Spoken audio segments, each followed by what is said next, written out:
pinapasabihan sila kanina. Bakit sir, ano pong reaction niyo sa pag-absent ng mga government officials sa Senate? Total snap yung ginawa nila, di ba? So dapat para magiging healthy yung ating democracy, ay dapat mag-respetuhan yung bawat co-equal branch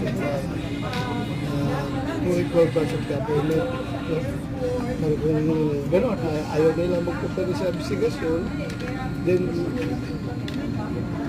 where will that lead us?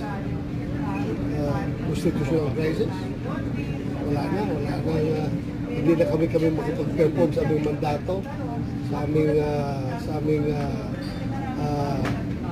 trabaho sa Senado dahil hindi sila mag-cooperate. Sir, pero yung kaninang mga sinasabi po ni San Ivy na yung proseso